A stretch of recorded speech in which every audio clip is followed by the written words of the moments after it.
I I kind of reached a decision to write the book simply by acknowledging certain possibilities that would arise from its production journey and the production experience. So you see, when producing something, there's 101 things that happen along the way. Most people don't capture those moments. They don't capture those things. In my case, I decided to capture those moments because I know those would be experiences that I would not only use as leverage going forward, I would use to solidify my work. I remember one time I went to produce an album with a friend all over in Oregon, and we had to travel about 14 hours from Oregon to Utah for a Sundown Festival. And while we were traveling in this huge MRV, I said to my friend at that point in time, I said, we have to capture these moments. We have to keep the camera rolling all the time. We keep the camera rolling, regardless of what we're doing while we were traveling. We always had to keep that camera rolling. And so we can capture moments that we never expected would surface. And at the end of it all, it did happen. The majority of what we captured, without planning for, turned out to be more valuable than the things we actually planned for. So in that same regard, me acknowledging possibilities that could arise from the book's production experience journey, and then channeling my creative, imaginative abilities into turning those perceived possibilities into viable outcomes was really crucial for me, because I, for one, I understand myself very well. I know I'm a creative person. Just a couple of days ago, I was having a conversation with my dad, and he was saying to me, well, you always used to like drawing Spider-Man and all those other characters. I said, yeah, because I could easily relate with them. I could draw them and engage with them and stuff. I could act a movie with Spider-Man, and I could act a scene with Spider-Man at the time. Obviously, he didn't get it then, but it's all clear now. It's all loud and clear now. Anyhow, I move on. So I acknowledge these possibilities that could arise from the production journey of the book.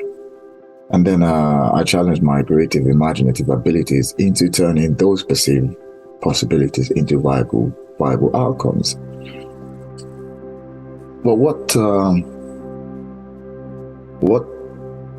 that kind of made the vision and the mental picture of the future really clear for me.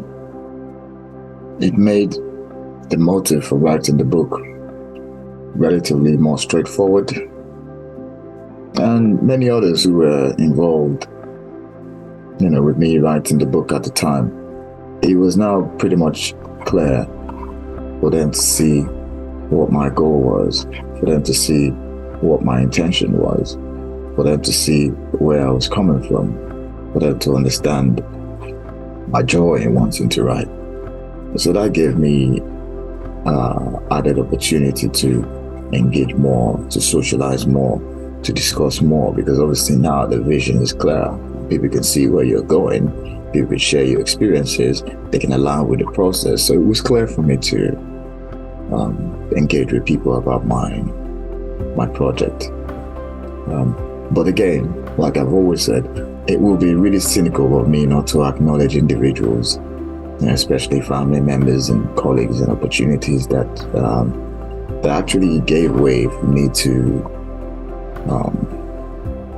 be able to realize these progressive ideals that I've come up with and I started working and engaging with.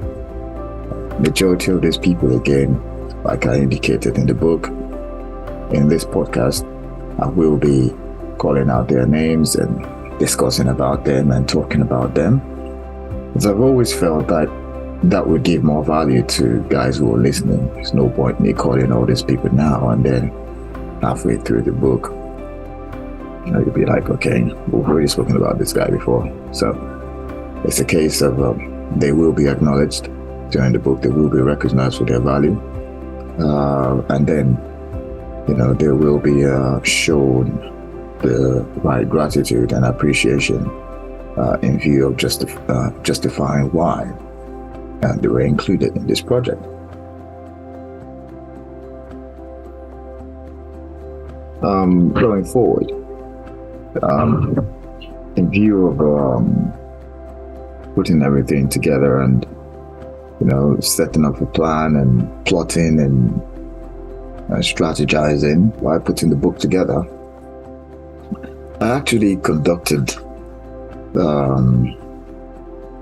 a series of offline and online social experiments, that were required to evaluate and probe certain things that were accepted as cultural and moral values, and these things that have been exhibited socially and globally in the United Kingdom, in Nigeria, in Africa, and obviously in diaspora as well.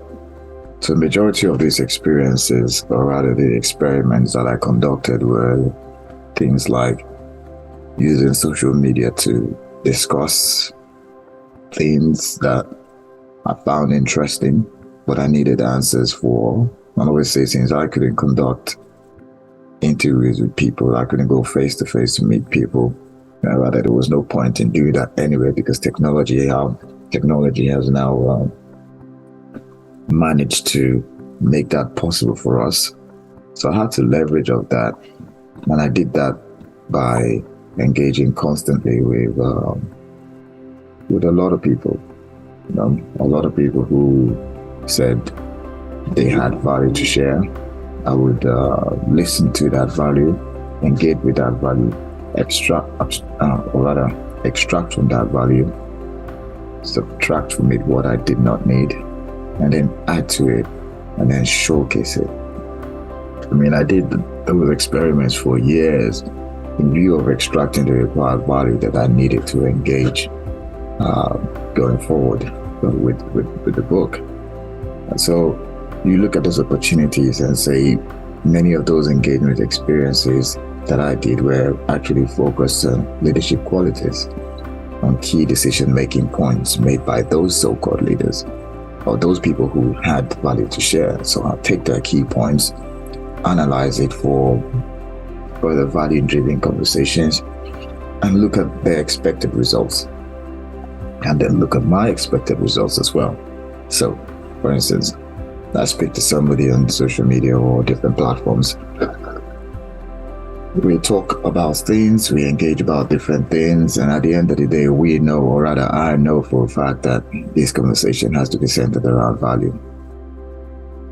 As soon as we get that value, we call a spade, we acknowledge it, and then we track the results from that value. How do we track the results? In my case, what I got from that conversation, is this going to enhance me in any way?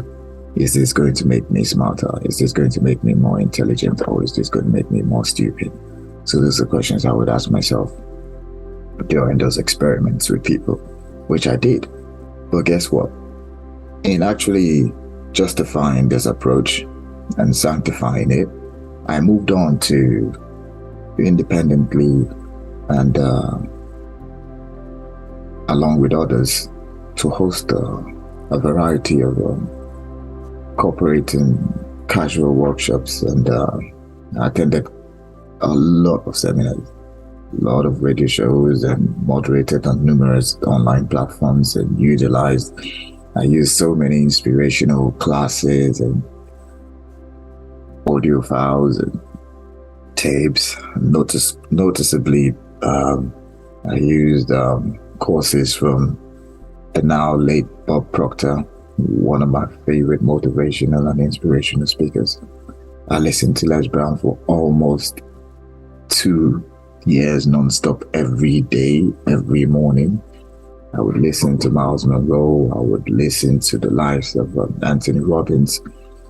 I would listen to Jim Rohn. I would listen to people who had value to share constantly, constantly, constantly.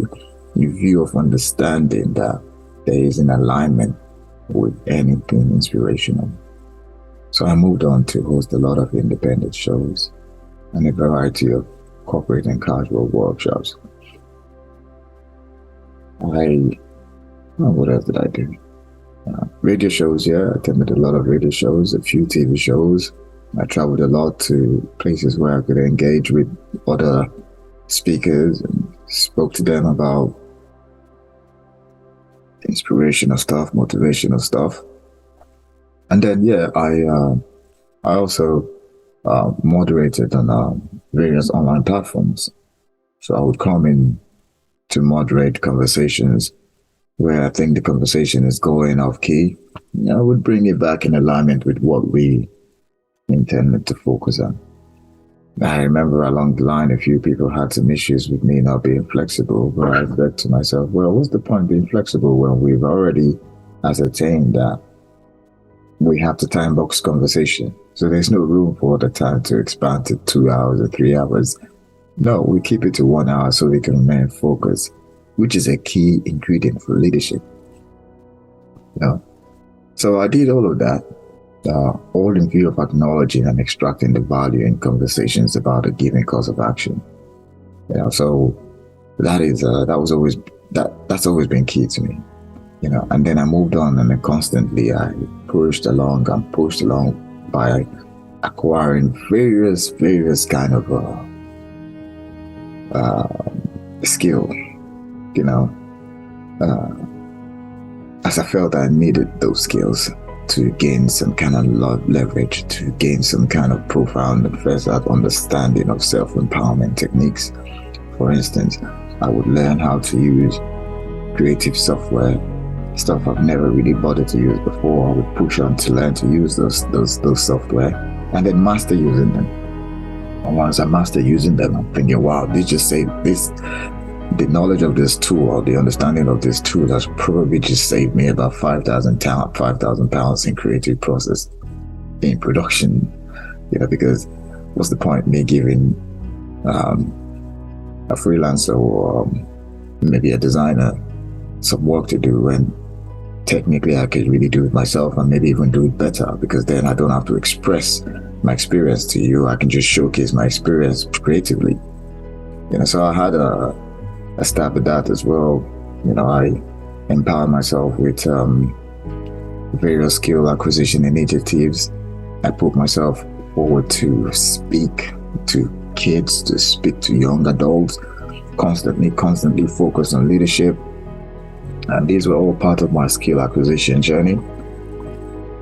In the workplace, I would rally folks around socially to go and engage or play football at lunchtime. So I did a lot of things that would empower me to want to do more and to really realize as my great friend would put it, to actualize myself.